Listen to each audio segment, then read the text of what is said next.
Warning, the following video contains spoilers for one of the most well-known and readily available Batman stories ever published. If you haven't read it yet, you should probably do that before watching this. The Killing Joke was written by Alan Moore, with artwork by Brian Boland, and was originally published in 1988, 1 year before the Tim Burton film came out, meaning that at this point most of the general public still associated Batman with the 1960s TV show starring Adam West. In this story, the Joker tries to make a point that anyone can potentially turn out like him under the right circumstances, and he tries to make this point using Commissioner Gordon as an example. As such, this also marks a huge turning point in the series, as this is the story where the Joker shoots Barbara Gordon, leaving her paralyzed, which will eventually lead to her becoming Oracle. Oh, and he also strips her naked afterward and takes pictures. Yeah, as bad as the Joker's been throughout his various movie and TV appearances, he's actually more fucked up in the comics. We also get something of an origin story for the Joker here. Through a series of flashbacks, we see a struggling comedian in a bad situation. Unable to find work, living in poverty, and his wife pregnant, he gets involved with a couple of gangster-looking characters. He agrees to help them pull off a big heist so he can try to make a better life for his family.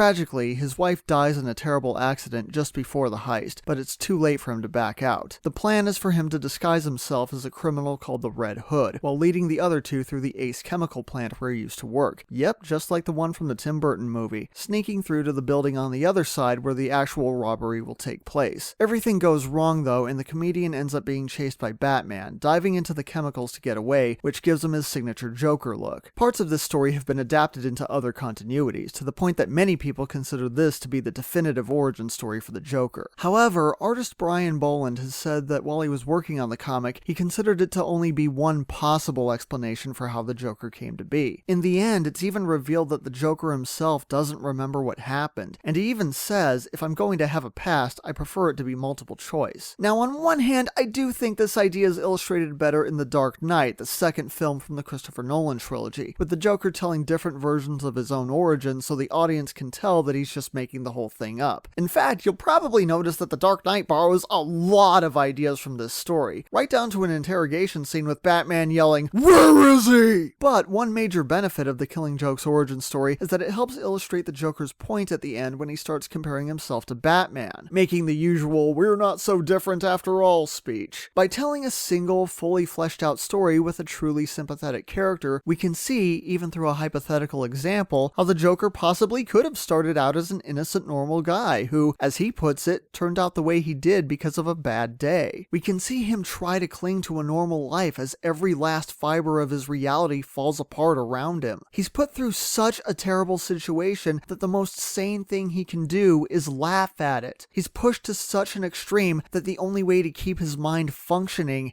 is to lose it. And even if it didn't actually happen, we can still see that Batman's origin story really isn't all that different. It's just that he was 8 years old when his reality fell apart, and he had to deal with that from the perspective of an 8-year-old with unlimited resources who's already a fan of costumed heroes like Zorro. The Joker even correctly guesses that he probably saw a close family member get murdered. He still doesn't know that it's Bruce Wayne under the mask, but he understands how crazy people think. In the end, of course, the Joker is stopped yet again, and he actually tells a joke that makes Batman laugh. On the downside, some of the dialogue gets a bit preachy, which feels unnatural, and parts of the story don't seem like they've been thought through all the way. For instance, part of the Joker's plan to drive Commissioner Gordon insane is to do a little song and dance where he literally tells him he should go insane. It never really comes across as creepy or funny, two things the Joker usually does best, and in general, I really don't like it when books do this because I have a hard time imagining how the song is supposed to sound. In my experience, the only time I've seen this done well was in the first Harry Potter book, when all the kids have to sing their school anthem. We're given the lyrics, but then we're told that the characters are being allowed to sing it however they want, and most of them have a completely different take on it.